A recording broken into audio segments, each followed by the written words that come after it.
Imagine a language where speaking it correctly in some situations makes you sound a little bit odd. Yeah, in some situations, using correct grammar of this language may amuse people, but if you write the way you actually speak, you'll be called illiterate. But then there are other situations where if you don't use the correct grammar, you'd come off as rude. And while you have to keep all of this in mind and seamlessly shift between grammar based on the situation, you should do it while pronouncing possibly one of the hardest consonant sounds, which doesn't even exist in any other language in the world. A language that gave us this masterpiece. Ahoj!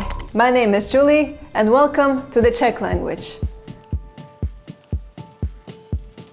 If you for some reason haven't heard this great example of Czech culture, I'll leave a link in the description, you'll thank me later. Czech, or Čeština, is spoken by over 10 million people, the vast majority in the Czech Republic, a country comprising the historical provinces of Bohemia, Moravia and the slice of southern Silesia. Czech is the sole official language of the Czech Republic, or Czechia, which became independent in 1993, following the peaceful split with Slovakia, the so-called Velvet Divorce. Slovak language is a very close sibling of Czech. There are endless debates on whether the two languages are actually two languages or two dialects, and it all comes to how you define a language versus a dialect. While some people say that Czech and Slovak are mutually intelligible and basically two varieties of the same language, others say what nonsense it is, two languages and they're absolutely incomprehensible and definitely not mutually intelligible whatsoever at all. So it all depends on who you ask. As a rule of thumb, Slovaks understand Czech better than Czechs understand Slovak because Slovaks are more exposed to the Czech media. Czech dialects fall into two main groups that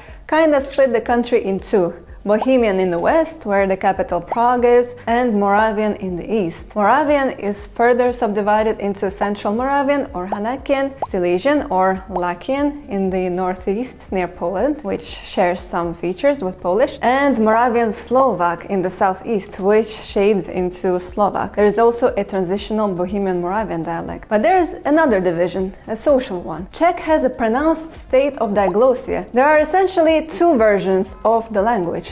Standard Czech, a formal, archaic, semi-artificial creation reserved for writing and formal context, and Common Czech, the naturally evolved vernacular that people speak with friends and family, which is based on Bohemian dialect, though outside Bohemia people will speak their own dialect. To understand how so much complexity could happen on such a small territory, one requires a trip back in time.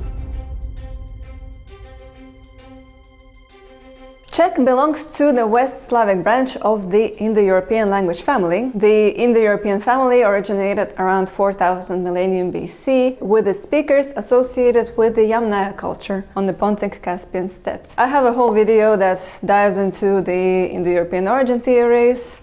Check it out. From there, languages branched off in waves: Anatolian, Greek, Celtic, Germanic, and eventually Balto-Slavic. The Slavic branch diverged around the 2nd millennium BC. Throughout the 1st millennium BC, the Proto-Slavic speakers inhabited the lands between the Middle Dnieper and Upper Dniester, in present-day Ukraine and Belarus. According to linguistic analysis, the split between the Eastern, Western and Southern Slavic branches takes place around the 2nd century CE, though different Slavic dialects remained mutually intelligible for a very long time, even after that. Even now, you show a Slavic text to any other Slav, and I as a Slav can confirm, provided they can read the script, I'm sure they will understand more or less what the text is about. Then, during the 5th and 6th centuries, Slavs spread across Central and Eastern Europe in just a few generations. The migration was probably due to multiple factors: climate change, power vacuums left by westward migrating Germanic tribes, and the pool of the nomadic Avar Empire. It was a big mess, and Slavs used this mess to their advantage. Around this period, Western Slavic speakers had arrived in the Czech lands, gradually assimilating the remaining Germanic populations. The first political entity emerged when these Slavs, under a Frankish merchant named Samo, rebelled against their Avar overlords around 623, though their independence was short-lived. The real deal came in the 9th century with Great Moravia, the first major Slavic state. In 863,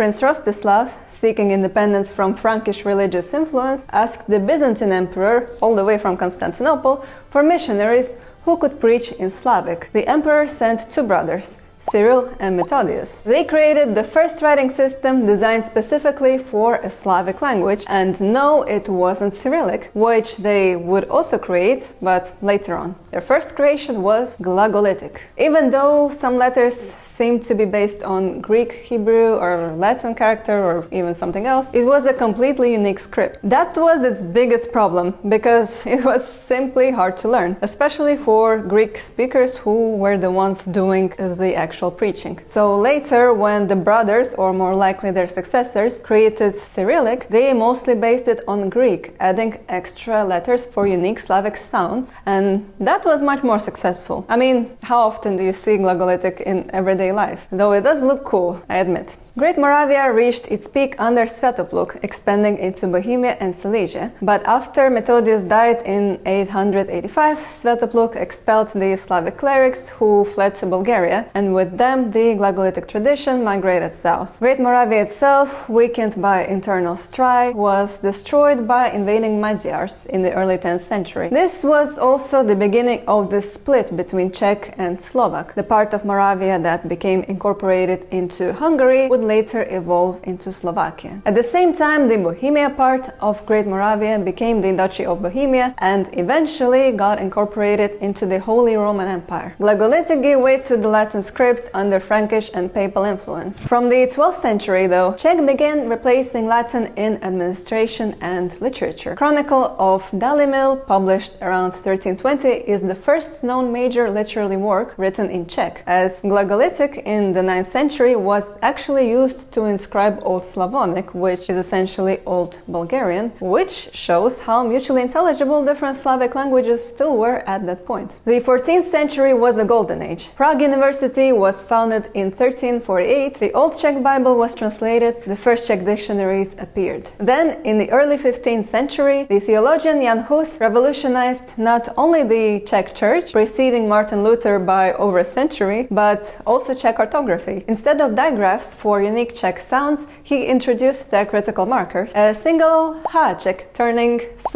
into sh, c into ch, z into ž, and so on. This was so ingenious that this system was later adopted by numerous other languages around the world, not necessarily Slavic. The 16th century, Habsburgs took control of Bohemia, and after the Battle of White Mountain in 1620, consolidated their rule, forcefully re-Catholicizing the population who was already predominantly Hussite. Maybe that's why today Czechia is known as one of the most atheistic countries in the world.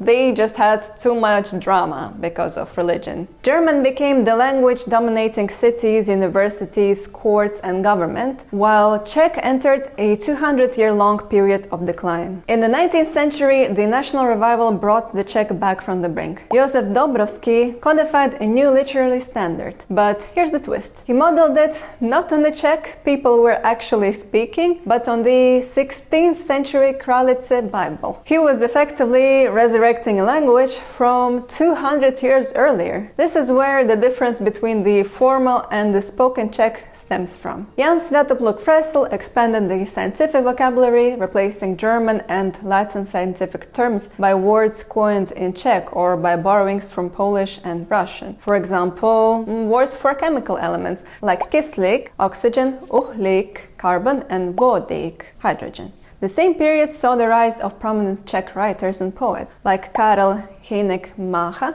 and his poem Maj, which became probably the most often published Czech book. But Czech did not only adopt. The English word robot actually comes from Czech, originating from the word robota, which means forced labor. It was coined in 1920 for the Czech play Rur, Rossum's Universal Robots, to designate biological artificial humans created to perform all human labor. In 1918, Czechoslovakia was born, and Czech finally became an official language. Czechoslovakia, World War II, Czechoslovakia again, but with a communist flair this time, end of communism, and peaceful split with Slovakia, until arriving at the modern-day Czechia and Czech language. By the way, like and subscribe, help the algorithm understand this video is awesome, so that I can make more language content for you. Now let's see how Czech is actually spoken. Czech uses the Latin alphabet, 42 graphemes including the digraph CH, which counts as a single letter H. What makes Czech's alphabet special are 3 diacritical marks. The háček, that little inverted head, creates new consonants. The čárka, an acute accent, marks vowel length. And the kroužek, a tiny ring, sits on U. A long U sound, that's a historical relic of an older diphthong. Czech spelling is remarkably regular, nearly a 1-to-1 correspondence between letters and sounds. Nearly. The letters I and Y are pronounced identically as E, but the first one palatizes the preceding D, T or N, while the second one doesn't. So this is T and this is T. And then there is this letter. It transforms whatever consonant comes before it. After D, T and N, it palatizes them, like D. After B, P, V, F, it inserts a Y sound, like bie. After M, it inserts a ñ, so this word, which means town, is actually pronounced mniesto. Now the consonants. Among Czech's 25 consonant phonemes sits the crown jewel of Czech phonology. Described as a post-alveolar trill with considerable friction, you simultaneously roll your tongue and produce a fricative. I think that was good enough. It exists in no other standard language in this form, not even in Slovak. It's so difficult that many Czech children require speech therapy to learn how to pronounce it. Foreigners, good luck. And the consonant clusters. Czech tolerates clusters that would make most languages nervous. 4 or even 5 consonant clusters are not uncommon, like in pstruh or čtvrtek. There are even words with no vowels at all. Krk, vlk. The famous tongue twister, strč prst skrz krk, strč prst skrz strč prst skrz krk. Strč prst skrz krk, stick your finger through your throat, contains not a single vowel. Vowels are simpler, 5 short and 5 long. Length is phonemic. It changes the meaning. Dal means he gave and dal means further. Stress always falls on the first syllable, but stress and vowel lengths are completely independent. So you can have a short stressed vowel and a long unstressed one, as in, say, salad. But well, enough of me talking. Let's hear the native speakers. Nálepkování, jako ta meditace nebo něco, prostě to jenom nechám plynout a pomáhá mi to taky, no. Takže tohoto, co jsem slyšel od vás, tak to mi taky hodně pomohlo. Jo, je to, jako nuda je dobrá věc, pokud není trvalá. Pokud jako... Nevím, jak to bude s třetím, ale 2 předešlí výherci tak nejsou moc aktivní, nebo...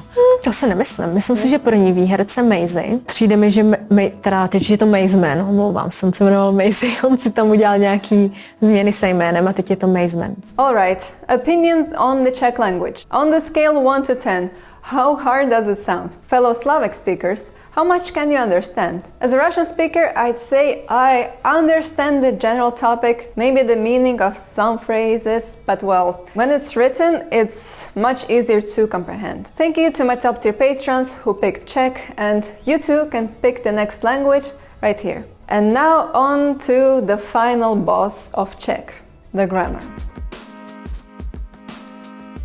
Czech grammar is rich, complex, and if you're coming from English, occasionally terrifying. But at the same time, it is so typically Slavic, so fellow Slavs, you'll feel at home here. 7 grammatical cases, each one changes the endings of nouns, adjectives, and pronouns. Even when you address someone, you change the ending. Pan doktor becomes pane doktore. 3 genders, masculine split into animate and inanimate, feminine and neuter, each with its own declension patterns. No articles. Definiteness is handled through word order and context. And word order is technically SVO, but in practice extremely flexible. Since cases already mark grammatical roles, Czech can shuffle words around freely. What goes at the end carries the most informational weight, the new stuff or the important stuff. So Anna už napsala tu disertaci, Anna already wrote that dissertation, can be rearranged depending on emphasis, and every arrangement is grammatically correct. The verb system revolves around aspect. Every verb comes in pairs, imperfective, ongoing, repeated, and perfective, completed, result-oriented. The key trick, a perfective verb in present doesn't